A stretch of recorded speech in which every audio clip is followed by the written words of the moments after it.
Somajiguda press club కు రావాల్సిందని చెప్పి Telangana CM Revanth రెడ్డికి బీఆర్ఎస్ వర్కింగ్ ప్రెసిడెంట్ కేటీఆర్ అయితే మరి ఒక సవాల్ విసిరారు. ఆ సవాల్ నేపథ్యంలో మరి తెలంగాణ రాష్ట్ర వ్యాప్తంగా బీఆర్ఎస్ కాంగ్రెస్ ల మధ్య ఇక మాటల యుద్ధం కొనసాగుతుంది. ఇదే అంశంలో మనతో మాట్లాడేందుకు ఎమ్మెల్సీ అద్దంకి దయాకర్ గారు ఉన్నారు. వారు ఏమంటారు ఒకసారి చూద్దాం. చెప్పండి అన్న, ఎట్లా చూస్తారు కేటీఆర్ కామెంట్స్? ముందుగా రేవంత్ రెడ్డి గారు మరి 4వ తేదీ ఎల్బీ స్టేడియంలో కేటీఆర్ వస్తాడా కేసీఆర్ వస్తాడా ఏదైతే సవాల్ విసిరారో బహిరంగ వేదిక నుంచి, ఆ సవాల్ నేను స్వీకరిస్తున్నా, 72 గంటలు సమయం ఇస్తున్నా, మీరు రావాలని చెప్పి పిలుపు నుంచి మరి ఈ రోజు ఉదయం 11 గంటలకు సోమాజిగూడ ప్రెస్ క్లబ్కి వచ్చారు. రాలేదు, దొంగలాగా పారిపోయాడు రేవంత్ రెడ్డి అని కేటీఆర్ అంటున్నాయి. ఏం చెప్తారు? ముఖ్యమంత్రి గారు ఆయనకు స్పందించిండటన, స్పందించి నువ్వు చెప్పిన కాడికి వస్తానన్నాడటన. మరి మేము కూడా చెప్పినాం కదా ఈ అసెంబ్లీకి రా అని. అసెంబ్లీకి వచ్చే దమ్ము లేదా? అసెంబ్లీకి సరే నీకంటే సబ్జెక్ట్ ఉందో లేదో కానీ మీ అయ్యని పట్టుకొని వస్తే ఇంకా మంచిదని చెప్పినాం. మరి ఎందుకు రాలే? కాబట్టి ఇది రాజకీయం కొరకు కేటీఆర్ చేసే ఒక చీప్ టాక్టిక్స్ అంతే. ఇది ఒక పొలిటికల్ మెలో డ్రామా లెక్క చూడాల్సింది తప్ప దాంట్లో సీరియస్నెస్ అయితే ప్రెస్ క్లబ్కి ఏంది, అవసరమైతే ఏడికైనా రావడానికి సిద్ధం. కానీ నీకే ఇప్పుడు ఆయన స్పందించాల్సిన అవసరం ఏందని మేమంటాం. అంటే ముందుగా సవాల్ విసిరింది రేవంత్ రెడ్డి గారు. ఆ సవాల్కు మా నాయన అవసరం లేదు, నేను వస్తున్నా రమ్మని చెప్పి ఆయన సవాల్ విసిరాడు. ఈ సవాల్కి సంబంధించి మరి కనీసం మంత్రులైనా వస్తారని ఎక్స్పెక్ట్ చేసాం, వాళ్ళు కూడా రాలేదు అని చెప్పి. ఇప్పుడు పని లేనోడు 100 పనులు చెప్తాడు. పని ఉన్న వాళ్ళతో ఇప్పుడు మోడీ గారికి కూడా విసిరింది, ఈయనలాగానే వచ్చిందా? కేసీఆర్ కూడా విసిరింది, కేసీఆర్ వచ్చిందా? ఈయనకి ఏం పని లేదు కాబట్టి వచ్చింది. అంటే ముందు తెలంగాణ సీఎం రేవంత్ రెడ్డి ఈ సవాల్ విసిరేందుకే ఆ సవాల్ నేను స్వీకరిస్తున్నా, అందుకోసమే 3 రోజులు గడువు ఇచ్చిన, సో దీంట్లో మరి రావాల్సింది కానీ ఆయన రాకపోయినా ఆయన బిజీగా ఉన్నా మంత్రులన్నా రావాల్సింది తర్వాత అని చెప్పి అన్న మాటను ఎట్లా చూస్తుంది? ఇప్పుడు నువ్వు ప్రజా సంఘమో లేకపోతే మామూలు కార్యకర్తవో కూడా కాదు కదా, నువ్వు ఎమ్మెల్యేవే కదా, మాజీ మంత్రివే కదా. ఇంత మంచిగా నిన్ను ప్రజలకి ఈడ చర్చించమని ఈడ చెప్తే నువ్వు వచ్చి పంచాయతీలు పెట్టుకుంటాడు, మేయర్ రానే రాడు. మరి వీడికి వచ్చడానికి నీకు ప్రాబ్లం ఏంది? అసెంబ్లీ అంటే నీకు అసెంబ్లీలో మీరు ప్రతిపక్షాలకు మైక్ ఇవ్వకుండా కట్ చేస్తున్నారు, సమయం ఇవ్వట్లేదు, సో ఇప్పటికైనా అసెంబ్లీలో చర్చ పెట్టడానికి సిద్ధం అంటున్నారు. ఏం చెప్తారు? సభా సమయము ఒకసారి మీరు క్రాస్ చెక్ చేయండి. 99 తరఫున మీరే అధికార పక్షానికి ఎన్ని గంటలు, విపక్షానికి ఎన్ని గంటలు ఇచ్చినప్పుడు వాళ్ళు ఏం మాట్లాడిండ్రు, రేపు ఇస్తే ఏం మాట్లాడతారో కూడా తెలుసు మాకు. ప్రజల కోసం మాట్లాడితే మాకంటే ఎక్కువ గంటలు తీసుకున్నా నష్టం లేదు. మీరు పనికిరాని మీ స్వార్థ ప్రయోజనాల కొరకు మాట్లాడితే మాకు కట్లేదు. సో ఓవరాల్ గా మరొక అవకాశం కూడా ఇస్తున్నా, రైతు సంక్షేమం కోసం బీఆర్ఎస్ గవర్నమెంట్ లో చేసింది కాంగ్రెస్ లో జరగట్లేదు. ఈవెన్ దో కొండారెడ్డిపల్లిలో కూడా 670 మందికి ఇంకా రాలేదు, కొండారెడ్డిపల్లిలో అని చెప్పి మొత్తం లెక్కలతో సహా వచ్చానని చెప్తున్నాడు. ఏం చెప్తారు? ఇప్పుడు ఎవరు ఆయన సమయం ఇస్తానికి అవకాశం ఇస్తానికి ఎవరు ఇంకా పోలేదు, వాళ్ళకు అధికారంలో ఉన్నట్టే ఫీల్ అవుతుండ్రా? తీసి బండకేసి బాజినా కూడా బల్బు తగ్గకపోతే ఎట్లా? నువ్వు అవకాశం ఇచ్చేది ఎవరికి? నిన్ను ఎవరు పట్టించుకుంటారని, నీ మాటను ఎవడు పట్టించుకుంటాడని అన్ని పనికిరాని పనులన్నీ చేసి సమాజంలో గౌరవం పోగొట్టుకొని మళ్ళీ ఇది ఒకటి తెర మీదకి తెచ్చుకొని ఏదో బతుకుదామని ప్రయత్నం చేస్తున్నారు. మళ్ళీ తెలంగాణ సెంటిమెంట్ అని, మళ్ళీ నీళ్ళని నిధులని. తెలంగాణను సర్వనాశనం చేసిందే మీరు. మీ వల్లనే తెలంగాణ సమాజానికి ఇన్ని సమస్యలు వచ్చినాయి. దాన్ని చక్కబెట్టడానికి చేసే ప్రయత్నాలు చేసి ఇన్ని కష్టాలలో కూడా ఇన్ని పథకాలు చేస్తుంటే కూడా మీలాంటి పనికిరాని వాళ్ళతోని ఇవన్నీ పనిలేని చర్చకు రావడం అనేది మీలాంటి. ఆయన ఒక ఎమ్మెల్యే స్థాయిలో ఉన్నాడు, సో ఆయన బీఆర్ఎస్ వర్కింగ్ ప్రెసిడెంట్ అయినా మాకు సంబంధం లేదు ఆ పార్టీకి, కానీ ఒక ఎమ్మెల్యేగా ఆయన పిలిచాడు. కనీసం మీరు ఎమ్మెల్యేలు ఎమ్మెల్సీలు ఆ చర్చకు వెళ్ళొచ్చు కదా, ప్రజలకు ఒక విషయం అయితే బయటకు వచ్చేది కదా. ఇప్పుడు ఆయన బాధ ఏంది? ముఖ్యమంత్రి రాలేదనా, ఎవరు రాలేదనా? ఎవరు ఎందుకు వస్తారు? ముఖ్యమంత్రి బిజీగా ఉన్నా మంత్రులైనా రావాల్సి ఉండే, వ్యవసాయ శాఖ మంత్రి ఇంకే శాఖ మంత్రి అయినా ఒక్కొక్కసారి ఒక్కొక్కటి మనోడు. వాళ్ళు రాకపోతే రేపటికి ఇంకా ఎవరు కాంగ్రెస్ పార్టీలోనే రానట్టు రమ్మంటారు, రేపు అది కాకపోతే ఇక మీరు కార్యకర్తలన్నా రామంటారు. మా కార్యకర్తలు చాలు ఏమంటారు కరెక్ట్ గా ఏం ప్రచారంలో ఇప్పుడు మేము ఏదైతే ఇప్పుడు చేసిన ప్రభుత్వ పథకాలకు సంబంధించిందో వాళ్ళు చెప్పగలరు, నీకంటే బాగా చెప్పగలరు.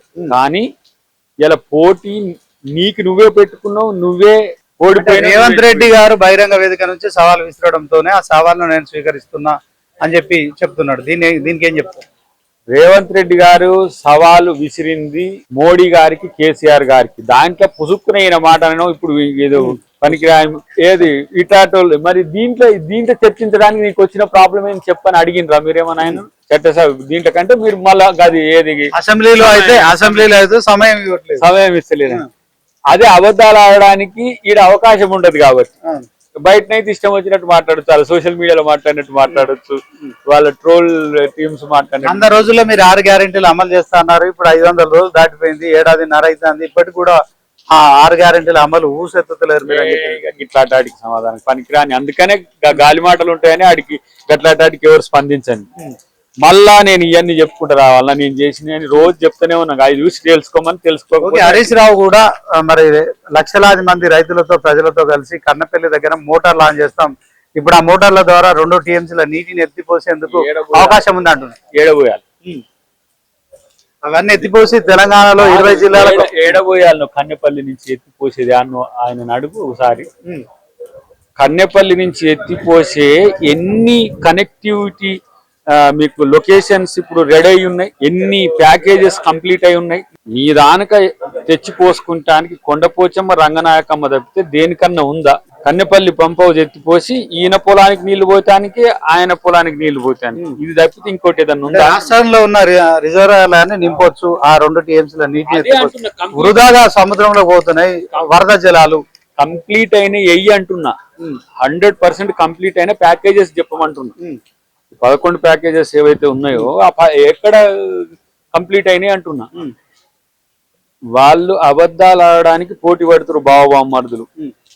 వాళ్ళ అబద్ధాలు వాళ్ళనే ముంచేసినాయని ఇంకా తెలుసుకోకపోతే అది వాళ్ళ కర్మ, మనం ఏం చేస్తాం. నీళ్లు నిధులు నియామకాల కోసం సాధించుకున్న తెలంగాణ రాష్ట్రంలో ఇప్పుడు తెలంగాణ సీఎం రేవంత్ రెడ్డి కృష్ణా జలాలు కావచ్చు, గోదావరి జలాల్ని ఆంధ్రాకి చంద్రబాబు నాయుడుకు పూర్తిగా ఇచ్చేందుకు సిద్ధం అవుతున్నాడు, ఇది అడ్డుకుంటాము అని చెప్పి ఆరోపణ చేస్తున్నారు. ఏం చెప్తారు? తెలంగాణ జల దొంగ కేసీఆర్.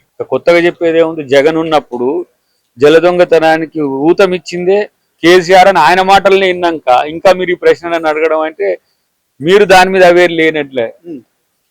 రొయ్యల పులుసు రాయలసీమకు రతనాల సినిమా చేస్తా అన్నది ఎవరాయన? కాబట్టి తెలంగాణలో నీళ్లు నిధులు నియామకాలని నీళ్ల కోసమని లక్షల కోట్లు ఖర్చు పెట్టి అంటే నిధులను ఖర్చు పెట్టి నియామకాలను పక్కన పెట్టి తెలంగాణను దోచుకున్న దొంగలుగా జలగలుగా కూడా వీళ్ళనే మేము చూస్తాం. ఎందుకంటే ఆ నీటి పేరు మీదనే మోసం చేసిరు. మిషన్ భగీరథ, మిషన్ కాకతీయ, చెరువులతో ట్యాంకులుగా మేము కట్టిస్తామని ఇటు వాటర్ మీదనే బతికిందాలు.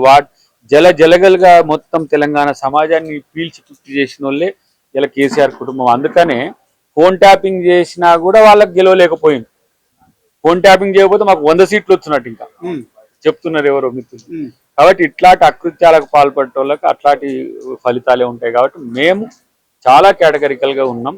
ప్రజలు మా ఎజెండా, ఇక మిమ్మల్ని పట్టించుకోవాల్సిన అవసరం లేదని తెలిసిపోయింది. ఎందుకంటే ప్రతిపక్ష నాయకుడే లేని పార్టీ వాళ్ళకి. మంది రైతులకి ఇంకా రైతు రుణమాఫీ కాలేదు, వేలాది మందికి ఇంకా ఈ కొత్తగా రైతు భరోసా కూడా అందట్లేదు. మేమైతే పంజాబ్ రైతులకు, కర్ణాటక రైతులకు, ఒడిశా రైతులకు ఏమి ఇవ్వలేదు.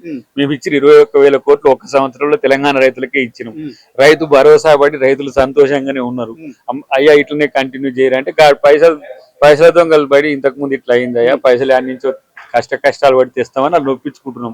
ఈ కష్టకాలంలో కూడా బోనస్ ఇచ్చి సన్నబియ్యం ఇవ్వగలుగుతున్నాం.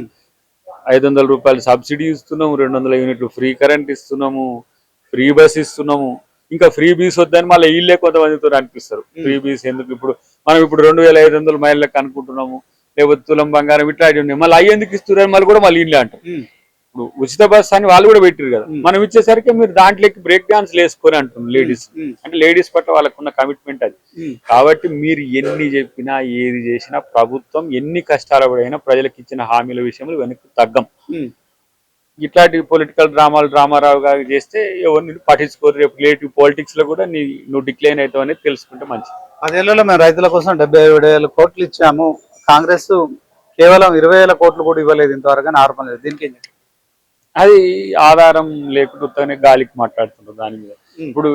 ఇప్పుడు ఆథెంటిక్ లెక్కలు ఉన్నాయి కదా, వాళ్ళు 18,000 కోట్లు ఇచ్చింది ఒకటేసారి వాళ్ళు చేసింది. మిగతా అన్ని వడ్డీ మాఫీ, అది రుణమాఫీ కాదు. ఎవరైతే రైతులు తెచ్చుకున్న రుణానికి వడ్డీ మాఫీ చేసి మళ్ళా అసలు అట్నే ఉన్నాయి. మేము రొక్కంగా అప్ టు 2 lakhs వరకు మాక్సిమం చేసే ప్రయత్నం జరిగింది. దాంట్లో 21,000 crores కంప్లీట్ అయినాయి కదా. ఫైనల్ గా బీఆర్ఎస్ నాయకులకు ఇంక్లూడింగ్ కేసీఆర్ కావచ్చు, కేటీఆర్, హరీష్ రావు వీళ్ళందరికీ ఏం చెప్తారు? ప్రజల కోసం రాజకీయాలు చేయడం చేసుకొని దొంగతనాలు, దోపిడీలు చేసినట్టుగా, అబద్ధాలు ఆడినట్టుగా పార్టీలు నడపకండి. ఇలా కాంగ్రెస్ పార్టీ తెలంగాణ ఇచ్చింది, మీరు తెలంగాణ తెచ్చినామని ఫోజ్ కొట్టి తెలంగాణను 2 సార్లు మీరు పాలించి కూడా తెలంగాణ రాష్ట్ర ఆర్థిక వ్యవస్థే కాదు, తెలంగాణ మొత్తం సోషల్ స్ట్రక్చర్ని డిస్టర్బ్ చేసింది. దాన్ని రీబిల్డ్ చేసే పనిలో ఇలా ప్రభుత్వం తలమునకలై ఉంది. అన్నిటికంటే ఎక్కువ రేవంత్ రెడ్డి గారు అహర్నిశలు కష్టపడుతున్న దాన్ని మీరు గమనించాల్సిన అవసరం లే. నిర్మాణాత్మకమైన తోడ్పాటును అందించండి తప్పితే ఇష్టానుసారంగా పిచ్చి రాజకీయాలు చేస్తే మిమ్మల్ని పిచ్చోళ్ళ కింద చూస్తారు తప్పితే మిమ్మల్ని రాజకీయ నాయకులు కూడా చూసే పరిస్థితి ఉంది. కాబట్టి ప్రజాపక్షంగా నిలబడే అవకాశం ప్రతిపక్షానికి ఉన్నది, దాన్ని సద్వినియోగం చేసుకోమని చెప్పి నేను వాళ్ళకి సో మొత్తానికి తెలంగాణ ప్రజల కోసం రాజకీయాలు చేయాలి తప్ప కేవలం బురద జల్లే రాజకీయాలు చేయొద్దు. ఖచ్చితంగా అభివృద్ధి అనేది కాంగ్రెస్ ప్రభుత్వంలోనే జరుగుతుంది. రైతు ప్రభుత్వం మాది, రైతు సంక్షేమ ప్రభుత్వం మాది. సో దీంట్లో మేము అన్ని లెక్కలతో ఆధారాలతో సహా చెప్తాం. కానీ అసెంబ్లీ వేదికగా మాత్రమే చర్చ జరగాలని చెప్పి ఎమ్మెల్సీ అద్దంకి దయాకర్ అంటున్నారు. కెమెరా పర్సన్ రసూల్తో శ్రీనివాస్, 99 టీవీ, అసెంబ్లీ నుంచి.